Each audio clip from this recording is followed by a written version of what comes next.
Hello and welcome to another episode of Talking Beer with Chicago Bill. I'm here at the 2007 Annual Beer Institute meeting, and my guest is Al Timothy, Vice President for Government Affairs from Coors Brewing. Welcome. Great, nice to be here. Talk to me a little bit about keg loss. Being I have a keg machine at home, and I always get my kegs, pay my $10 deposit, and I always bring them back. But there seems to be a new thing in the issue with keg loss. Explain that. Yeah, the industry is really suffering from an inordinate amount of keg loss, and it's primarily being affected by the scrap metal prices around the world. So the scrap metal price of a stainless steel keg like ours, and like is industry standard, it has a lot of value to scrap for scrap. And we're losing, as an industry, we're probably losing in the neighborhood of 300,000 to 400,000 kegs a year.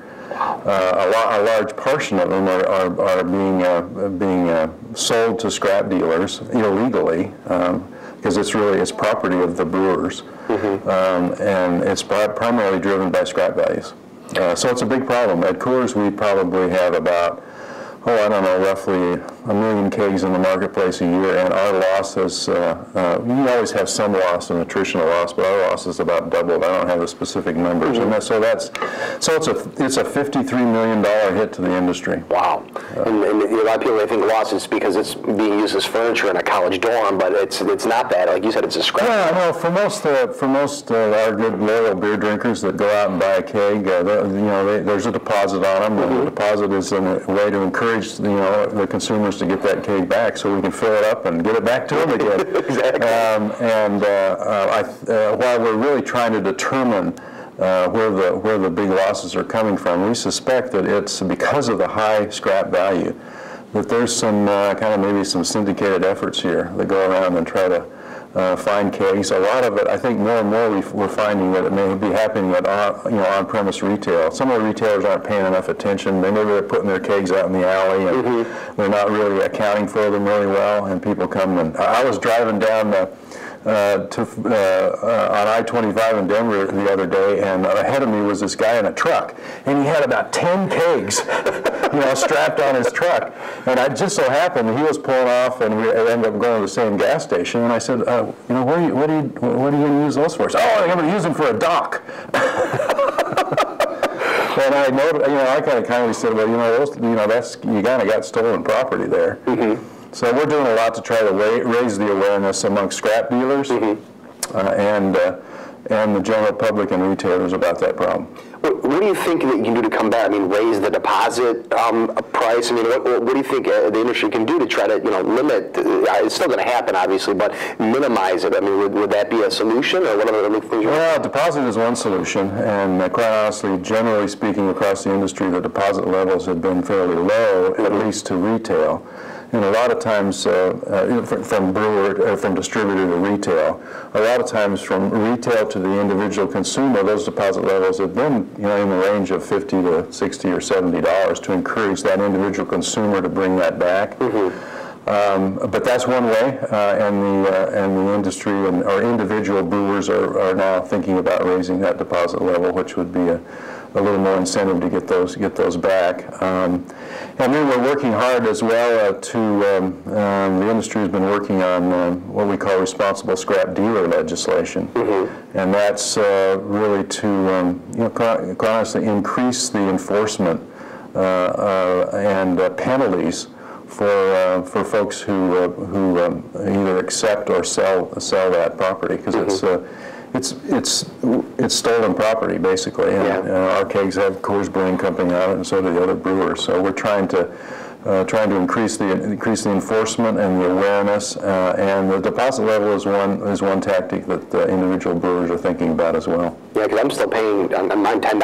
I mean, obviously, if being responsible to the brewers, I always bring it back. But I can see someone saying, well, if I can get $50 at the scrap, hey, I'm making money. Yeah, it's a pure economic deal. Yeah, scrap value is about $45. I was driving with my family in the back roads of Michigan near my cabin, and I look on the side of the road, this guy took a keg and made a mailbox out of it. And you knew it wasn't too bright because he spelled mail M-A-L-E, and that's not a joke. So, well, whatever works. Exactly. What do you think the impact of the Stop Act passing Congress is? Well, the STOP Act is called, I think it was called Sober Truth on Preventing Underage Drinking. Of course, Coors and all the brewers are very concerned about the proper use of and the moderate use of our products. And underage drinking is an issue that the society is now grappling with. This piece of legislation was passed by Congress with the support of Coors and the beer industry, our distributors, and even retailers. And it addresses the health and safety issues involved in underage drinking. And it establishes, it authorizes a media campaign to raise the awareness about underage drinking, and also authorizes grants for research and prevention programs. So it was, we as a company and as an industry want to be perceived as part of the solution to the problems of abuse. Whether you agree or disagree with the 21 drinking age, that's the law. And folks that choose to illegally consume, it's an issue. I think, again, and I've touched on this before, it starts at the home. I mean, being obviously involved in the beer industry as I am, is I'm educating my kids at a very young age, that there's a right way to consume beer, and obviously there's a wrong way, and the wrong way is being underage, getting in a car, being careless, doing stupid things, and I think that's where it has to start. So if the children are raised properly, I think they're more apt to hear that voice in their head when they're away at college and not do those stupid things or whatever, drink underage. That's exactly right. I think parents are the most significant factor in trying to help their children understand about alcohol and about its moderate and proper consumption. But another key part of that bill was it also affirmed the state's right to regulate alcohol. Now, a lot of the beer consumers, their eyes glaze over about that. What's a big deal about that? I think when they repealed Prohibition 70-plus years ago, and under the 21st Amendment, they gave the authority to regulate alcohol to the states. So states have primacy as it relates to alcohol regulation. And in that schematic, if you will, or scheme on the Federal Alcohol Administration Act, they set up a system that we have today, which is called the three-tier system. It's the supplier, the distributor, and the retailer. And then a whole set of regulations have been formed, state-based regulations about the proper licensing, and selling of the product.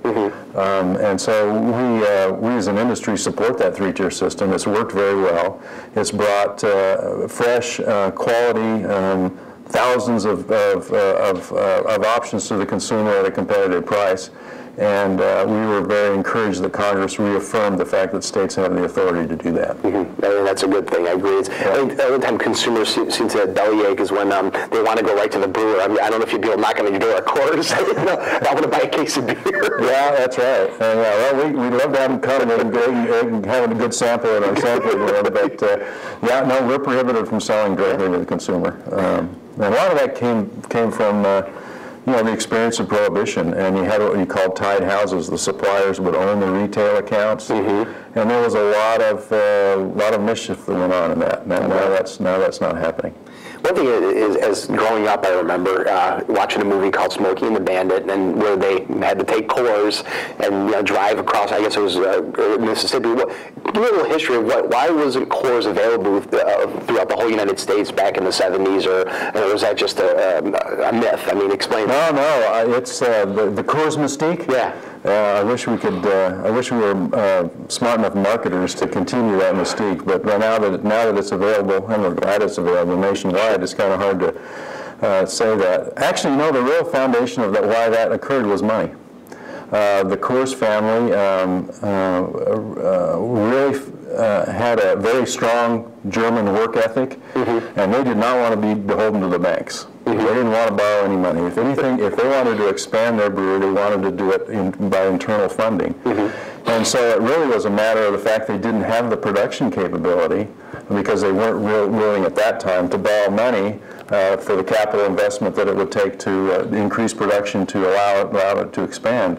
And so that was the primary reason why it started off as a regional brewery in about 14 states, and it was all based on production capacity.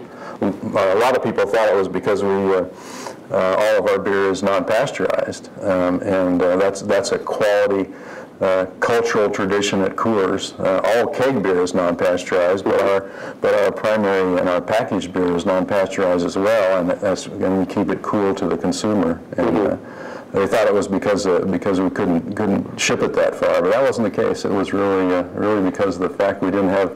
We're borrowing money now, but back then they didn't want to do it. Yeah. And I like what Coors, especially now Coors Light, is it's an NFL sponsor now, and I love the cooler boxes. I mean, that was a great idea. Is there any other new things coming out with Coors that we can look out for? Well, the cooler box, of course, the cold label is a big part of what we're doing as well. But no, I think we're really looking forward to. We always look forward to football season, and we're delighted with our affiliation and sponsorship of the NFL. Yeah, it's a great thing. Your commercials are great as well. Well, thank you very much for your day. Yeah, thank you. Take care now. Take care.